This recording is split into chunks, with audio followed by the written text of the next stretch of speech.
భారతీయ చలనచిత్ర పరిశ్రమలోనే కాకుండా ప్రపంచవ్యాప్తంగా అత్యంత ఆసక్తిగా ఎదురుచూస్తున్న పౌరాణిక దృశ్య కావ్యం రామాయణ. రోజురోజుకు ఈ సినిమాపై అంచనాలు ఆకాశాన్ని తాకుతున్నాయి. దంగల్ వంటి బిగ్గెస్ట్ హిట్ ను అందించిన ప్రతిభావంతులైన దర్శకుడు నితీష్ తివారీ నేతృత్వంలో ఈ సినిమా 2 భాగాలుగా అత్యంత ప్రతిష్టాత్మకంగా తెరకెక్కుతోంది. ఈ మహా ప్రాజెక్టులో శ్రీరాముడిగా బాలీవుడ్ స్టార్ రణబీర్ కపూర్, సీతాదేవిగా దక్షిణాది భామ సాయి పల్లవి మరియు లంకేశుడైన రావణాసురుడిగా కన్నడ రాకింగ్ స్టార్ యష్ నటిస్తున్నారు. ఈ నటీనటుల కలయికే సినిమాపై అంచనాలు ఊహించని స్థాయికి తీసుకెళ్లింది. ఈ సినిమాకు సంబంధించి తాజాగా ఒక సంచలన వార్త ఫిలిం నగర్ వర్గాల్లో చక్కలు కొడుతోంది.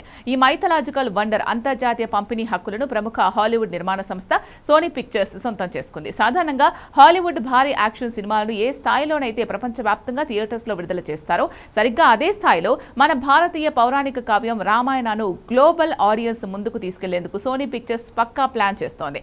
ఈ సినిమా విషయంలో అత్యంత ఆశ్చర్యకరమైన మరియు దిగ్భ్రాంతికరమైన విషయం ఏంటి అంటే దీని పబ్లిసిటీ మరియు ప్రమోషన్స్ బడ్జెట్. కేవలం అంతర్జాతీయ ప్రమోషన్ల కోసమే సోనీ పిక్చర్స్ ఏకంగా 235 కోట్లు ఖర్చు చేయబోతోంది. దానికి తోడు మేకర్స్ మరో 140 కోట్లు జోడిస్తున్నారంటే కేవలం ప్రమోషన్లు, ప్రచార కార్యక్రమాల కోసమే ఏకంగా 375 కోట్ల భారీ బడ్జెట్ ను కేటాయించారు.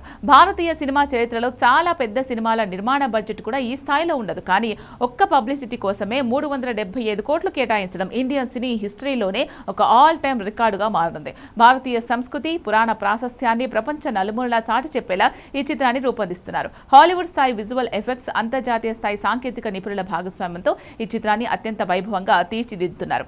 సన్ పిక్చర్స్ వంటి అంతర్జాతీయ సంస్థ తోడవడంతో ఈ సినిమా గ్లోబల్ బాక్సాఫీస్ వద్ద సరికొత్త చరిత్ర సృష్టించడం ఖాయంగా కనిపిస్తోంది.